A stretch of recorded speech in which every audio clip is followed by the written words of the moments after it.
our next session, the State of Foreign Affairs, Challenges and Opportunities. Over to you, Abigail. Hello, everyone, and welcome to tonight's keynote panel. Panelists, thank you all for taking the time to share your perspectives on the state of foreign affairs today. To start, I would like to begin with a question directed to you all. How would you describe the landscape of your specific industry? Where are the challenges and where are the opportunities? Anyone can take this first. Sure, I'll go. Can you all hear me? Yes, we can hear you. Okay, well, first of all, it's an honor to be here. BPIA, amazing organization. My name is Michael Serwadda. I am a director of global government affairs at HP, Hewlett-Packard, and I'm also a founding chair of the BPIA Corporate Council. It's a pleasure to be here. So, I would say for me, I'm in the HP is in the information technology industry, but we also are a legacy tech company. So we are a hardware company. We make products. I'm pretty sure you all may use our HP laptops. If you don't, shoot me an email. I'll put my email in the chat over there at some point. And then we also, manufacture and design printers. Outside of our PC and printing market, we also are into gaming, 3D printing, and quantum computing. And our AI PC just came out as well earlier this year. Just going to level set by saying that to provide context into answering this question. I think our market is changing. It's evolving. We are seeing, a lot of new people entering the marketplace and having a localized approach versus approach that we have, which is a global approach. From a geopolitical aspect, one of the things that is impacting our space as well is, this idea of regionalization versus globalization from a supply chain standpoint. When COVID-19 hit, I think it was a wake-up call for a lot of people in our space. Anyone that manufactures, designs, and has to ship product to an end user definitely took a hit. So we're thinking our supply chain. One of the big trends that we're hearing and tracking closely is how can we improve our supply chain, right? How can we find ways to cut carbon emissions by having a localized supply chain that caters to a regionalized market versus having stuff in China, for example, and shipping all the way to the US, right? So thinking about nearshoring as another thing. Trends in technology are impacting our market as well. We're seeing AI become a differentiator for a lot of people in our space. Our response to that has definitely been around innovating as well and keeping up with our AI PC that I spoke about earlier as well. A big area as well that we are monitoring is sustainability, right? Our end customers, and not just our customers, but our suppliers and also our government stakeholders are demanding for companies like ours to be more sustainable. So responding to that while still making sure that we're designing products with our customers in mind is a trend that we're seeing as well. And overall, I think the market is stabilizing from what we saw during COVID-19 and getting back to a place from pre-COVID numbers. So that's sort of high level what we're seeing in our industry, and I'll pass it on to anyone else who wants to jump in here. I can go ahead and point to the next person. Ms. Stevens, could you answer the same question? Challenges and opportunities within your specific landscape. Sure. It's great to be here. I'm doing a bit of pinch hitting tonight for our amazing Deputy Director, David E. White Jr., but I am excited to be here and share a little bit about the work that we do at the Peace Corps every day to spread world peace and friendship. A little bit of background, we are currently serving in over 60 countries around the world. We send volunteers to work on locally prioritized projects. Volunteers are any American who is interested and willing to go abroad and work in any of our sectors. We have 6 sectors. And so I think, to answer your question about what we're seeing post-COVID, like Michael mentioned, things have changed and the world has changed. We are seeing, a volunteer core, or sort of our target audience, have a different perspective about going to remote communities around the world to consider service and integrating with communities that are not their own. And so we're really doing a lot of work and intentional work to talk about the benefits of service. Peace Corps has been around for over 60 years and has sent 240,000 Americans overseas to support communities on their locally prioritized projects. And so we want to see that continue at scale and continue in large numbers. So we're doing a lot of work to connect with our partners in other volunteer-focused organizations to just talk about the power, the transformative power of volunteering, and particularly international volunteering. So I think it's an ongoing sort of analysis and process, but we're really just excited to have over almost 3,000 volunteers serving overseas right now. So continuing to spread the word and talk more about our mission is how we're working to overcome. Thank you, Ms. Stevens. On to you, Dr. Thompson. Just what is your specific industry and what are the challenges and opportunities within it? So I actually work in the U.S. Congress, and so I am working in government. And I'll actually say some of the challenges and opportunities are actually very similar in the sense that I'm working at the Senate Foreign Relations Committee, working on foreign affairs issues. And the reality is a lot of the international issues are also domestic issues at this point. And so I would say, so some of the challenges are because at this point, everything is global. And so as we heard from our earlier speaker, when you're talking about technology is also global. So we have a whole growing field, for example, in international affairs that focuses on emerging technologies. That is something before that, we might have just thought, hey, it has to do with our computer at home, but it's all the pieces. It's, whether or not someone can hack you. It's what critical minerals are in your phone and in your technology. All of these things are global issues. The COVID pandemic, showed us that health is also a global issue.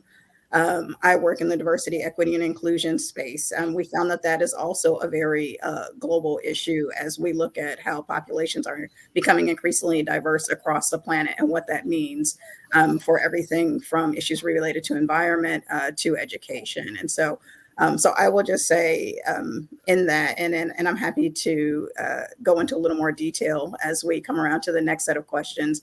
But that because of, I think, these things, that's where the opportunities lie, because everything domestic is now global.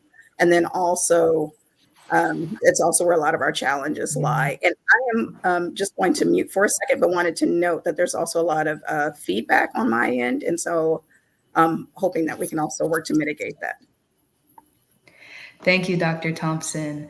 You all mentioned, which I love, a very cross-sectoral perspective on global affairs. Like, this does not just happen in one specific way and in one sector. Now, that's great, but can also be very complicated to explain. Could each of you share what do you believe are the most effective ways to communicate complex foreign policy issues to diverse audiences? And Mr. Serwadda, we can start with you. Yeah, sure. And that's a really, really good question. Before I even get into that question, I will start off by saying that if you want to be successful in this space, in this field, I think it's important for you to immerse yourself in an environment that is diverse and one that has people from different backgrounds, right? Whether that's your friend group, people who you hang out with, or professionally, right? Because the reality is communicating complicated foreign policy issues to a diverse audience requires a combination of it's a balance of clarity and relatability, right? And a lot of times what I've seen is people either being able to understand, the communicators rather, understanding what they're talking about, but either it's delivered in a way that is tone deaf where the other party may not receive, right? Based off of just cultural differences or something else. I think the first thing that we should all do is simplify the message, without losing depth, right? Whether it's bullet points or just keywords, or helping people understand the implications of the issue, and use clear, jargon-free language, right? In my world, which is technology, it's a lot of complicated terms, right? That we use, and just really understanding that people may not be up to speed with everything is really helpful to just tone it down a little bit. And my boss keeps saying that if we can't explain this to a 12-year-old, then we're doing something wrong, right? So really just making sure that the jargon is jargon free. And then one of the things that I have liked to use as well is the power of visual storytelling, right? I think that if you're able to visualize, a concept, a policy that is complicated on a whiteboard, or you come in with some sort of graphic. We use a lot of white papers that we hand out on the Hill, and then also to other key stakeholders, ambassadors, chiefs of mission, et cetera. That's usually a good way to help break down something that is a bit complicated. Another great way, I would say, is sort of what we're doing right now, right? Having sort of panel discussion with some of your key stakeholders and others who may be third-party influencers, and having a dialogue around what is the issue we're trying to address here, and meeting each other halfway and getting their perspective in the conversation. But it is that balance of clarity and relatability that I found to be helpful on my end. Ms. Stevens, passing it to you. How do you communicate complex foreign policy issues to diverse audiences? Sure. I mean, I think that's something that we do every day at the Peace Corps. One of our most powerful tools to talk about what's happening in communities around the world is stories from those communities and stories from our volunteers who have first-person understanding of how something that is such a macro issue like climate change or, sustainable business practices affects an individual community.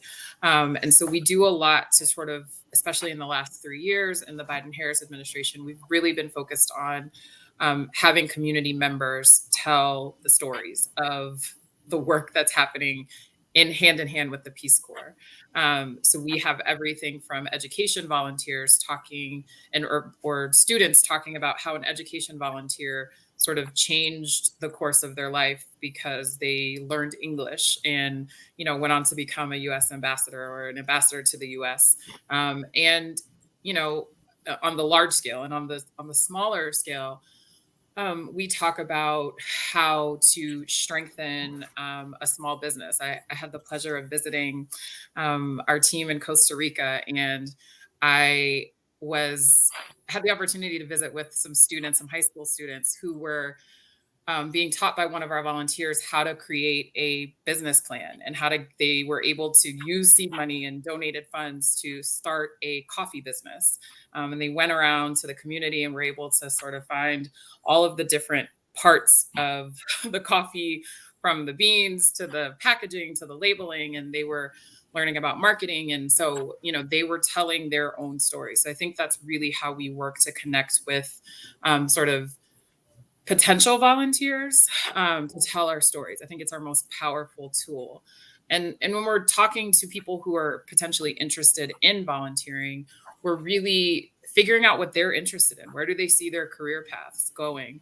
There have been a number of ambassadors who've told the director of the Peace Corps, my boss, Carol Spahn, that they believe that the Peace Corps is an amazing on-ramp to careers in foreign affairs because you get language skills and you get interpersonal skills and you get sort of intercultural competencies that it's hard to gain just sort of learning it, from a book or watching television. It's a real immersive experience. So we really try to connect with people about what they're interested in, what skill sets they have, what career paths they ultimately want to pursue, and find ways to talk about sort of the micro issues and the community issues that they'll be working on as a way to sort of illuminate the bigger macro issues in foreign affairs. So it's a bit of a roundabout approach, but I think it's really effective. And it's been incredible to see over the last 3 years how our presence in communities and how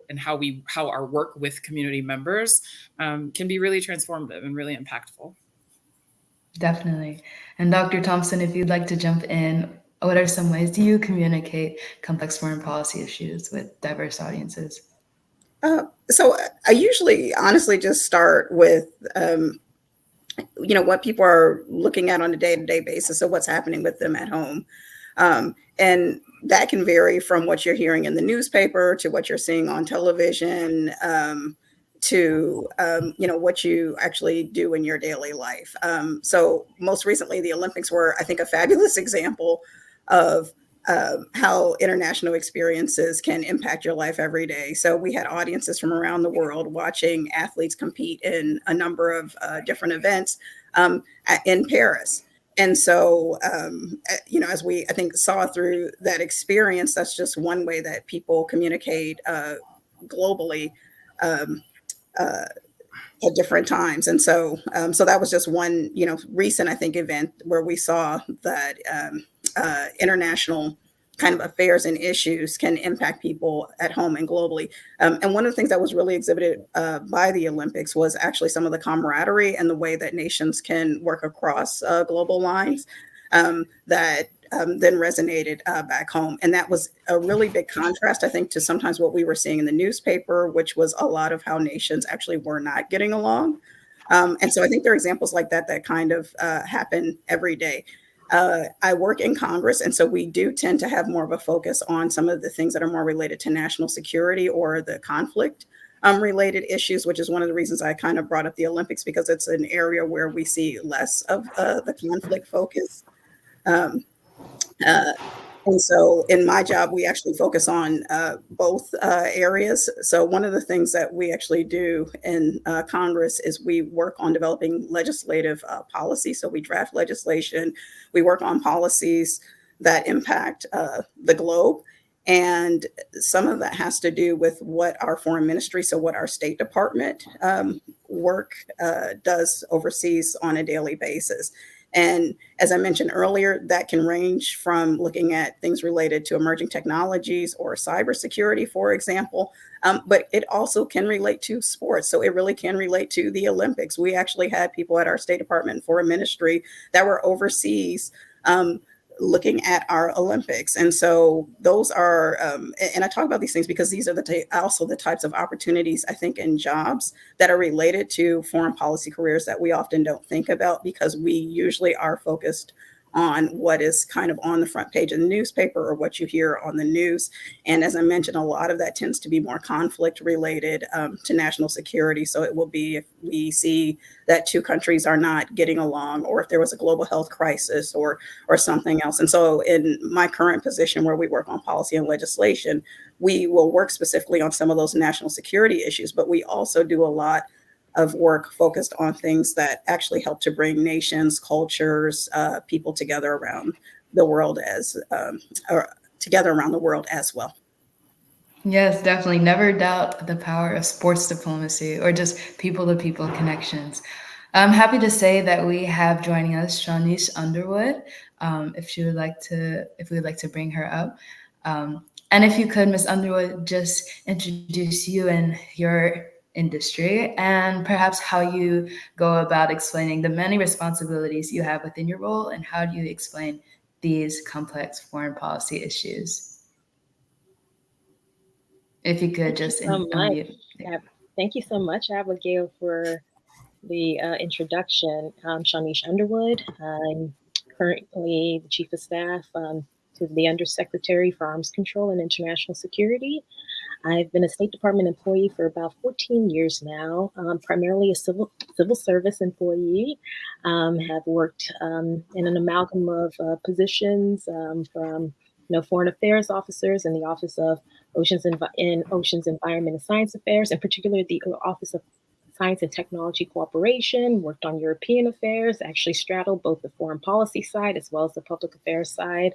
And it's just been a very rewarding experience so far. Currently in my office as the Chief of Staff, I am overseeing about 23 people in my office who report directly to myself and the Undersecretary, Bonnie Jenkins, and we oversee 3 bureaus, the Bureau of Political Military Affairs, the Bureau of Arms Control and Bureau of Arms Control, Deterrence and Stability, as well as the Bureau of International Security and Nonproliferation. And so we're responsible for, defense, trade, regional stability issues, nonproliferation issues, of course, arms control, export control issues. So it's just a plethora of things that my office is kind of digging into. And so when it comes to explaining explain foreign policy, to the American people, that is definitely a challenge that, the State Department, continues to, face, but has actually made a lot of good progress and strides on that in that area, because one of the things that we have been doing is, of course, addressing why, alliances and partnerships are important to the, American people, right? And so, for example, one of the areas of expertise that, I've delved into is NATO, and explaining to American people about why it's important to have, all of these different treaties and relationships and foreign aid and partnerships with our foreign counterparts and our allies and partners. It's because the United States can't address global challenges alone. And in addition to that, we also have to increase our competitiveness. And so that also means there must be some way to cooperate with our allies and partners. And so this is just one area in which, I've been focusing on so much. And it's, of course, when we're talking about defense trade and defense relations and export controls and, and other things, of course, these all rely on getting we rely on getting the input from our allies and partners, as well as, making sure that, we're also aligned from a foreign policy perspective, because the United States definitely needs to, continue to address, some of the a lot of these major conflicts that are coming up. We need partnerships. We need the support of, the global South, of, Europe, of many allies and partners. And so this is just one way, I believe, that is a good way of addressing foreign policy issues with the American people. Thank you, Ms. Underwood. Shifting gears just a little bit, Mr. Serwadda, you mentioned how HB is navigating a bit, especially within climate change and environmental sustainability, focus on critical minerals and just overall sustainable material. How do you foresee the role of technology evolving in addressing environmental sustainability? What strategic initiatives are you pursuing to align HP's growth with these very important environmental goals? Yeah, no. Great question. Thanks for the question. I think that the role that technology is going to play, specifically manufacturers, in responding to this growing demand for greener solutions, is going to be more critical than ever, right? We've already seen technology drive innovation in reducing, carbon emissions, improving energy efficiency, on really enabling the circular economy models, right? Such as, recycling, reuse, and remanufacturing of products, right? Which are things that we do. One of the coolest examples I'm seeing right now is how advancements in AI and the Internet of Things and big data allow us to monitor and optimize energy consumptions, while new materials, right, on innovation in science can lead to development of more sustainable products through design, which is as well. More specifically, for HP, we have goals that we've put out there publicly, and I can drop some links in the chat here at some point, or if someone can, that'd be great, around what we're trying to do on sustainability, right, including carbon neutrality by basically more than 50%, zero waste as well. Some of our key initiatives, I'll mention about 3. So we're looking to be circular economy leaders, right? So we are expanding our product take-back programs.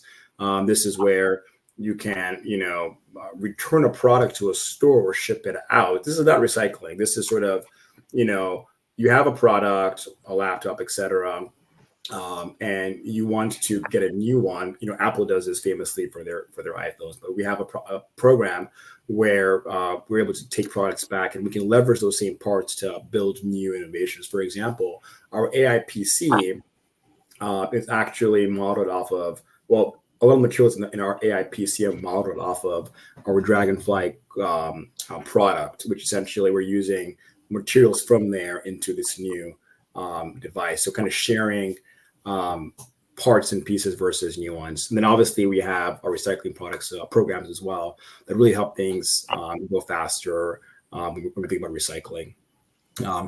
We're also looking at reducing our carbon footprint. Earlier I mentioned how, when COVID-19 hit, we had to rethink our supply chain, right? And our supply chain and our general operational footprint are instrumental in us reducing our carbon footprint. For example, if we have a, manufacturing site in, let's say, Mexico, for lack of a better example, that can allow us to design, manufacture, and ship product to our North American clients versus relying on a facility in Europe or in Asia, right? We can really cut those down by up to 80%, those carbon emissions that would have been spent. So more of a regionalized approach to our manufacturing, which will allow us to kind of serve our customers faster as well, right? Getting those products in faster. It's good business as well. We view our strategies around not just sustainability and sustainable for the point of climate, which is important, but it's actually good for business, right? Because you get things on faster. The other thing that we're looking at is sustainable product design. I'm sorry if I'm going on. Cut me up if you need to, because I can keep going on about this.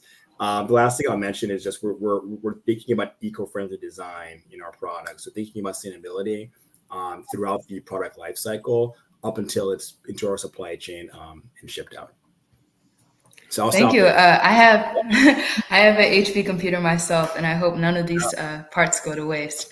So moving on, Dr. Thompson, I know the Capitol Hill needs you, but before you have to jump off, could you let us know of some major milestones that are happening right now on Capitol Hill as it relates to DEI and foreign affairs?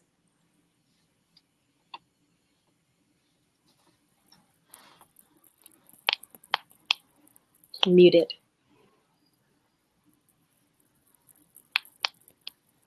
Thank you so much for that question. Many of you may know at the beginning of the Biden administration, there were 2 executive orders that were introduced. One focused on equality and another focused on racial equity. The one on equality meant that every U.S. government agency had to have a strategy to increase diversity in its personnel. And the one that focused on racial equity meant that it had to also have a focus on inclusion and equity in its programming. So that meant every government agency had to have a strategy and plan. So that included our international affairs agencies. Really glad to be joined with the Peace Corps today, but that also includes USAID, our State Department, U.S. Trade and Development Agency, Millennium Challenge Corporation, and Exim Bank. And there are also many others that I am happy to be in communication with people about as we go forward. So one of the things that actually happened with those plans is that a number of opportunities that were in existence at some of the agencies to increase diversity in personnel were the numbers were increased. So for example, there are fellowship programs at our State Department, USAID, and other agencies that will pay for people to get their master's degrees, followed by employment at the agencies. There are also a number of paid internships across international affairs agencies. Some of these links can be found on BPIA's website, and I'm also happy to have my information shared following this if there is additional interest in opportunities that people aren't able to find online. In addition, the Senate Foreign Relations Committee, where I work, also includes paid internship opportunities, as well as a number of other congressional offices that have a focus on international affairs policy and legislative initiatives. And so just in terms of, I think, where we've seen some additional opportunities, it has really been in the strengthening and expanding of, I think, programs and honestly, the fact that there are careers and jobs in international affairs. In terms of challenges, I think people are seeing them every day. in the news. And one of the greatest ones that folks that I think really hits into some of the concerns raised related to what they are calling DEI, diversity, equity, and inclusion, is that it has been recast as something that's somehow bad for our society. I think the fact that you want to make sure that workspaces and buildings are accessible for people, that would be a DEI issue. The fact that you want to make sure that there are opportunities for people who have either elders they have to take care of or children they have to take care of, so flexibility in the workplace, that is DEI. The fact that you want to make sure that people, no matter what they look like, where they pray, who they love, etc., have the same opportunities and access to talent in a country that was built on those founding principles, that is DEI. But the fact that this has somehow been cast as if this is something bad for our nation, when these are the principles our nation has been built on, has I think been something that has been a really big challenge. And I think the hope is that we have, as we continue to have more open and explicit conversations about what DEI really means, that this will be not only, I think, an issue that we can hopefully soon think about in more positive lights, but that we can just continue to work on and expand. Thank you, Dr. Thompson, for being with us and for your insight on DEI and also higher education opportunities. I mean, as the U.S. tries to boost its STEM opportunities and move into a more STEM-oriented market, we really would benefit from any one of us a strong educational background. And the fact that there are higher education opportunities within the federal departments is a great thing. And that kind of brings me to my next question, which is to Ms. Underwood. Based on your time working on science and technology agreements in East Asia and the Pacific, how do you think science and technology can play a role in enhancing U.S. relations with European countries in the coming years? Well, thank you for the question. So as you mentioned, I did help negotiate science and technology agreements, in particular for Japan and Korea, Thailand, Philippines, and a few others. And that was back in like 2014. And it was really a rewarding experience because I was able to bring together high-level researchers and from these different countries, and think about different areas of cooperation that were beneficial to both the United States and to our foreign counterparts. And so, that experience in itself, was very good because I was able to get a sense of, some of the technical, aspects of the work that, countries like Korea and Japan were, moving forward with. But now I work more in the European space. And so in particular, when it comes to science and technology cooperation, it's more along the lines of, how to increase, the how to basically boost the defense industrial base and help build capacity in order to ensure that, the security of the United States and our allies, is solidified. And so in particular, I can talk about, some of the work that I know that we've been pursuing with our NATO allies, in particular, like, establishing like an overarching strategy on like emerging and disruptive technologies, working to ensure that we are fostering like development and adoption of new technologies, and also protecting ourselves from our adversaries as they are actually engaging in these emerging and disruptive technologies. And it may be, it's also interesting because, the Biden administration did come out I believe it was in 2020. And I believe that recently in 2024, they updated the list of critical and emerging technologies, which has to deal, of course, with like AI and hypersonics and, cyber technologies. And the list was, it seemed almost infinite in some ways. And so I think that one way that the United States and Europe, has actually, worked together, given the fact that, many of our European allies are definitely much they're allies because they are like-minded in the way that they believe that, you know, science and technology and innovation is sort of like the way of the future. When we're dealing with, you know, military issues, when we're dealing with ways to like increase economic prosperity, you know, for both of our regions across the Atlantic, and also trying to come up with ways to advance, you know, dual use technologies that focuses on, like, you know, commercial markets, and also that focuses on commercial markets, but also on, you know, ways to kind of boost defense and security applications. And so these are some ways that the United States and our European allies have been working together for quite some time now. And I know recently we also launched a US-EU trade and technology cooperation initiative. And this is to help sort of like spearhead, like, you know, science and technology, trade, and also kind of build some sort of like interoperability with the United States and Europe, in order to help boost both of our markets in science and technology as well, and to help develop new technology. So that means that we'll also have to kind of like relax some of our, like, you know, export controls and so forth. But these are just some ways that the United States and our European allies and partners have been working together since, you know, I started working on this portfolio. Yes, working with like-minded partners is great, but also within the Peace Corps especially, the U.S. engages with a lot of countries that perhaps have shared different ideas and many different cultures. Ms. Stevens, how has your background in journalism and public communications influenced your approach to managing the Peace Corps' external affairs? Sure. Thanks for the question. I like to say that having a degree in journalism from Howard University is probably one of the best and smartest things I've ever done, because it really taught me how to think critically. Learning how to tell a story helps you to think critically as you're sort of managing processes and people, and thinking about what the end result will be and working backwards from there. I've spent the better part of the last 18 years working in strategic communication and public affairs at the local government level, and now at the Peace Corps. And so all of the skills that I've learned along the way have sort of brought me to a place where I think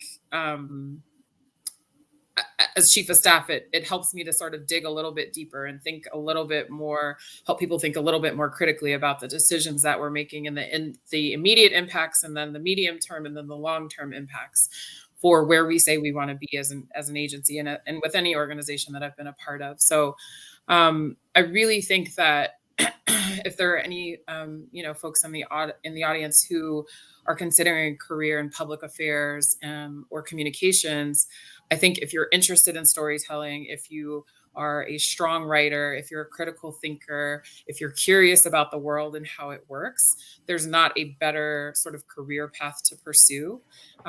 Because once you can write and tell stories and ask questions, I think it's just a really solid base for almost anything that you want to pursue after that. Of course, minus like the specialized things, but anything general where you're talking about program management and people management, I think those are just really important and critical skills that have served me well. And I also will say, coming from a bit of a non-traditional background into the Peace Corps in the last 3 years, in that I worked on local government issues here in Washington for 10 years before coming to the Peace Corps. And I think a lot of the skill sets are the same, when we're talking about crisis management, and when we're talking about engaging with our audiences and recruiting volunteers into service and telling the Peace Corps story. All of those skills are things that I've used when I was talking about roadway construction here in DC, or, working with international clients like the BBC when I was at Weber Shandwick. So along the way and along my career, I've always had sort of those skill sets at the core. And then I sort of have been able to learn and digest and understand different industries and opportunities that I've been afforded. So I really think it's just shaped how I function and how I move throughout the world and move in my career. Thank you, Ms. Stevens. Just to wrap up, I'd like to pose this question to all of you, and we'll start with Ms. Underwood first. Do you have any advice to the future generation of aspiring Black professionals? What do we need to know?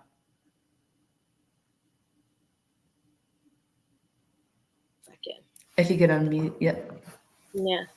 I would say that the first thing that you should know is that even though you will be in rooms that, you know, in which you will be the only African American in that room working on different foreign policy issues, or whether or not it's like working in public affairs or, you know, or pursuing business and so forth, that, you know, once you leave those rooms or whatever, your name is actually being, you know, talked about in other rooms that you've never even been in, right? And so a lot of times I feel like we are always trying to prove ourselves to the people who are in our immediate circle, but a lot of times there are other people who are actually looking at your work and know that you have capabilities and talents and, you know, skill sets that you will bring to the table. And so my advice is to just continue expanding your network.